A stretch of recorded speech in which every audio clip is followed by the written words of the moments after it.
James Wolfe, the hero of Quebec, 1727 through 1759. We have just seen how the English and the French struggled to get control of the Ohio Valley. But the fighting in the last French war was not confined to this region.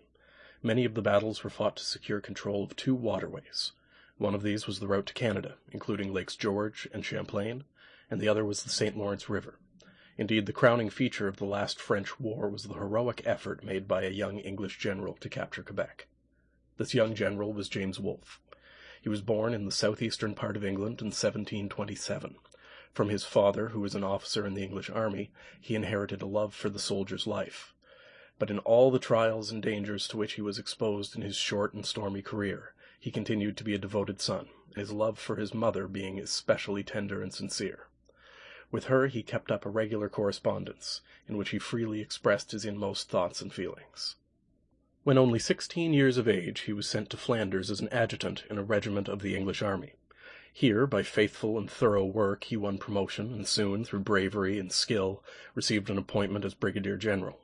At the age of 32, he was sent to America to assist in an expedition to Louisbourg, and played a large part in the capture of that stronghold. He presented an awkward figure. At that time he was tall and slender, with long limbs, narrow shoulders, and red hair tied in a queue behind. His face was plain, with receding chin and forehead and upturned nose, but his keen, bright eyes, full of energy and fearlessness, gave him an attractive countenance and revealed a heroic nature. His health was never robust. As a child he was delicate, and as a youth he had frequent attacks of illness. But his resolute will and his high ideals enabled him to do what others of a different mold would never have attempted. He was governed, too, by an overmastering sense of duty, which was his most striking trait. Although at times extremely impatient, his tenderness and frankness of nature easily won enduring friendships. His soldiers loved him so dearly that they were willing to follow him through any dangers to victory or death. After the capture of Louisbourg, Wolfe was so worn by the demands upon his strength that he returned to England and went to Bath for treatment. At this time he met Miss Catherine Lowther, to whom he soon became engaged. But he was not long to remain inactive, for his country needed him. The great William Pitt, who had now become the head of affairs in England, saw in this fearless young general a fitting leader for a dangerous and difficult enterprise. This was an expedition against Quebec, the strongest and most important position held by the French in America. The French army at Quebec, commanded by General Montcalm, numbered more than 16,000 men, consisting of Frenchmen, Canadians, and Indians. But some were boys of 15, and others old men of 80. Here they awaited Wolfe, whose army numbered 9,000. By June 21st, 1759, Wolfe's fleet lay at anchor in the north channel of the island of Orleans, not far below Quebec. Then began a time of trial and discouragement to the young commander, who vainly looked for a point from which he might hope to make a successful attack. In the meantime, his soldiers were suffering from intense heat and drenching rains. Much sickness was the natural result. Wolfe, anxious with doubt, himself fell a victim to a burning fever, but he would not give up. He said to his physician, "I know perfectly well you cannot cure me, but pray make me up so that I can be without pain for a few days and able to do my duty. That is all I want." Although racked with pain, he went from tent to tent among his men, trying to encourage them. During several weeks there was fighting now and then in the neighborhood of Quebec. On July 31st, Wolfe's troops made a determined attack upon the French on the heights just north of the Montmorency River. The English advanced in the face of a heavy, blinding rain with great heroism, but were forced to retire without having gained a foothold. Thus the summer wore on near to its close. In desperation, Wolfe decided upon a bold move. He determined to sail up the river, land above Quebec, scale the steep and rugged cliffs there, and compel the French to fight a battle or surrender the city. The most serious difficulty was to find a way to scale the cliffs. At last one day came a glimmer of hope. For looking through a telescope from the south side of the river, the resolute young commander discovered a narrow path leading up the frowning heights not far from the town. Here, he quickly decided, I will land my men. Promptly, eagerly, he began to lay his plans. On the morning of September 7th, in order to conceal from Montcalm their real purpose, the British, in gay red uniforms, embarked and sailed up and down the St. Lawrence, as if looking for a landing place. On September 12th, the fatal time set for decisive action, some of the English vessels, with a large body of troops on board, hovered about the shore below Quebec, as if to force a landing there. Montcalm was completely deceived. The ruse had succeeded. Meanwhile, the main body of English troops, which was to make ready a landing, was quietly anchored in the river above Quebec. 24 brave men volunteered as leaders to scale the cliffs. These men took their places in the foremost boat. At 2 o'clock in the morning, Wolfe gave the order to advance. It was a starlit night, but as there was no moon, it was dark enough to conceal the movements of the English. For 2 hours, the long procession of boats filled with soldiers floated silently down the river. The brave young Wolfe, calm and masterful, was in one of the foremost boats. Fully expecting to be killed in the coming battle, he had, earlier in the evening, given to an old school friend the portrait of his betrothed, Miss Lowther, which he had long worn about his neck.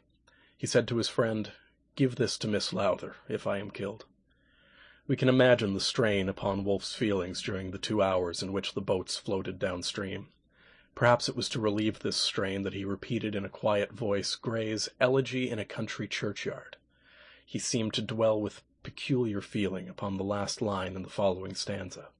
The boast of heraldry, the pomp of power, and all that beauty, all that wealth e'er gave, await alike the inevitable hour. The paths of glory lead but to the grave. On coming to the end of the poem, he said, "Gentlemen, I would rather have written those lines than take Quebec." When they had almost reached their landing place, they heard a sudden call from a French sentry. "Qui vive?" "France," replied one of Wolfe's officers, who spoke French. "A quel régiment?" "De Lorraine," was the reply. And thinking the boats were under the control of Frenchmen carrying provisions to Montcalm, the sentry let them pass. Later, when challenged by another sentry, the same English officer said in French, "Provision boats. Don't make a noise. The English will hear us." At length they came to the spot since called Wolfe's Cove, and there landed. The 24 volunteers clambered up the path in the darkness, and reaching the top, surprised the small number of Frenchmen stationed there, and quickly overpowered them. It was with much difficulty that Wolfe's army succeeded, by seizing hold of trees and bushes, in getting to the top with muskets, cannons, and supplies. At daybreak, Wolfe chose as the field of battle the Plains of Abraham, a high stretch of land extending along the river just above the town. The brave Montcalm, in doubt and perplexity, had spent a sleepless night pacing to and fro. When told of the landing of the English troops, he rode up from his camp to see what was going on. Amazed at the silent wall of red presented by the English army drawn up in battle array, he said, "This is a serious business." Wolfe, anxious but calm, rode to and fro, inspiring his soldiers with confidence. Victory or death was their watchword, for in case of failure, retreat was impossible. By 10 o'clock the French were in line of battle, ready for the onset. With loud shouts they rushed upon the English, but the latter, waiting quietly until the enemy was only 40 paces away, met them with a withering fire that strewed the ground with dead and dying men.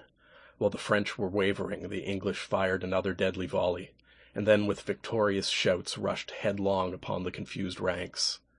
The fighting was stubborn and furious, and Wolfe was in the thickest of the fray. While he was leading a charge, a bullet tore through his wrist. Quickly wrapping his handkerchief about the wound, he dashed forward until he was for the 3rd time struck by a bullet, this time receiving a mortal wound. 4 of his men bore him in their arms to the rear, and wished to send for a surgeon. But Wolfe said, "There's no need. It's all over with me." A little later, hearing someone cry, "They run! See how they run!" he asked, "Who runs?" "The enemy, sir. Egad, they give way everywhere." Then said Wolfe in his last moments, "Now God be praised. I will die in peace." Montcalm, too, died like a hero. Shot through the body, he was supported on either side as he passed through the town. But when he heard cries of distress and pity from his friends and followers, he said, "It's nothing, it's nothing. Don't be troubled for me, good friends." Being told that he could not live many hours, he exclaimed, "Thank God, I shall not live to see Quebec surrendered." A few days later, Quebec came into the hands of the English. Its fall meant the loss to France of all her possessions in North America, except 2 small islands for fishing stations in the Gulf of St. Lawrence. The Treaty of Peace at the end of the war, called the Last French War, was signed at Paris in 1763. By this treaty, France ceded to Spain all the territory between the Mississippi River and the Rocky Mountains, also the town of New Orleans, controlling the navigation of the Mississippi. To England she gave Canada and all the territory east of the Mississippi. Thus, by a single final blow, did Wolfe so weaken the hold of the French upon North America as to compel them to give up practically all they had there. End of chapter 11.